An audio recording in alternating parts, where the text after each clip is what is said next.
Halo Alexers, kali ini akhirnya Toyota menghadirkan Alphard generasi keempat.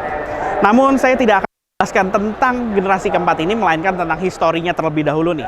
Toyota Alphard sendiri sebenarnya hadir di tanah air sejak tahun 2003, yaitu generasi pertamanya hingga tahun 2008. Di mana untuk generasi pertamanya sendiri sebenarnya Toyota Alphard ini hadir dalam dua pilihan mesin. Nah, pilihan mesin pertama yaitu 2400 cc-nya hadir dengan varian G, V, dan juga ASG.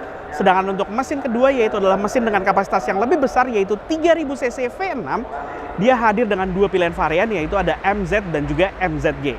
Uniknya untuk varian 3000 cc-nya ini hadir juga dalam dua pilihan penggerak roda yaitu ada front wheel drive dan juga ada yang versi all wheel drive-nya. Nah, sedangkan untuk Toyota Alphard generasi kedua yang berkode sasis AH20, sebenarnya mobil ini juga mengalami perubahan yang cukup signifikan di bagian eksterior. Di mana bagian eksteriornya sendiri memang sebenarnya secara basis mobil ini sebagai sebuah mobil MPV sliding door selalu hadir dengan model boxy, serba mengotak di sini, namun memiliki kelebihan yaitu adalah sliding door elektriknya yang membuat mobil ini juga terasa premium. Nah, di generasi kedua sendiri ini untuk mesinnya, mesin 4 silindernya mengandalkan masih mesin yang sama dengan generasi pertama yaitu mesin 2400 cc, namun di generasi kedua ini hadir sudah dengan transmisi CVT.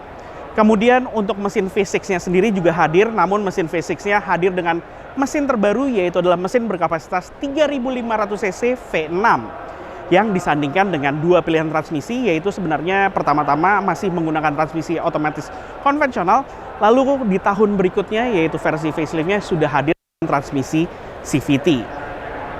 Nah, di bagian sisi sampingnya sendiri antara Alphard generasi pertama dan juga generasi kedua mengalami perubahan desain. Tapi Alphard ini dari tahun ke tahun selalu memiliki fitur yang cukup komplit, yaitu adalah mulai dari electric sliding door, kemudian juga keyless entry, dan juga kamera 360 yang juga sudah hadir semenjak dari generasi pertamanya. Lanjut ke generasi ketiganya sendiri, perubahan juga terjadi secara signifikan di sini ya. Mulai dari penampilan depan, bagian sisi samping, dan juga beberapa teknologi lainnya. Di mana generasi ketiga ini, dia hadir dengan mesin 4 silinder terbaru yaitu berkapasitas 2500 cc, 4 silinder yang juga disandingkan dengan transmisi CVT.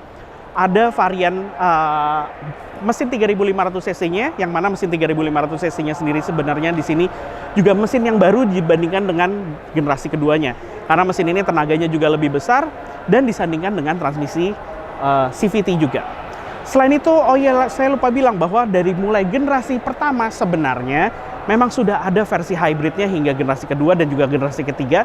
Namun untuk generasi pertama tidak dimasukkan oleh importir umum sekalipun, kemudian generasi kedua juga tidak terlalu banyak dimasukkan oleh Toyota sendiri, tapi ada juga importir umum yang memasukkan versi hybridnya.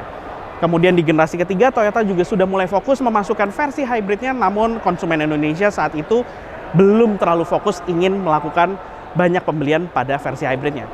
Untuk di generasi keempat ini sudah mulai difokuskan untuk versi hybridnya karena di Gias 2023 ini hanya dipajang yang versi HEV-nya ini saja. Nah, secara penampilan di bagian sisi depan sendiri sebenarnya Toyota Alphard dari generasi pertama hingga generasi keempat ini mengalami banyak sekali perubahan. Namun yang menjadi ciri khas dari Toyota Alphard sendiri adalah grill di bagian depannya yang selalu masif ukurannya dan juga memiliki sentuhan-sentuhan chrome yang memang diinginkan oleh Toyota untuk memberikan kesan tampilan premium pada MPV ini. Memang segmennya sendiri mobil ini adalah sebagai sebuah MPV premium. Kemudian desain di bagian depannya juga ditunjang dengan adanya headlight yang dari masa ke masa melakukan perubahan teknologi. Di mana untuk dari generasi pertama mobil ini sudah mendapatkan teknologi multi reflektor xenon, kemudian versi facelift-nya mendapatkan proyektor xenon, kemudian di generasi kedua mulai dia dilengkapi dengan standarnya yaitu proyektor xenon yang terus dipertahankan hingga akhir di generasi keduanya.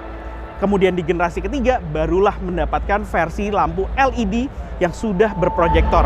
Di generasi ketiga ini penampilannya juga sudah sangat keren sekali dan terlihat sangat modern karena penggunaan teknologi lampu tersebut. Dan di generasi ini semakin keren lagi karena proyektor LED-nya ini jumlahnya bertambah dan matanya terlihat sipit, begitu juga di bagian fog lights-nya yang mana dia juga sudah dilengkapi dengan proyektor LED. Nah, jadi itulah sedikit sejarah tentang Toyota Alphard yang ada di tanah air mulai dari generasi pertama hingga ke generasi ketiga. Kalau pengen tahu detail tentang generasi keempatnya, tonton di channel YouTube-nya Mobi, MOBBI. Jadi langsung aja tonton di sana. Terima kasih telah menonton video ini. Dadah.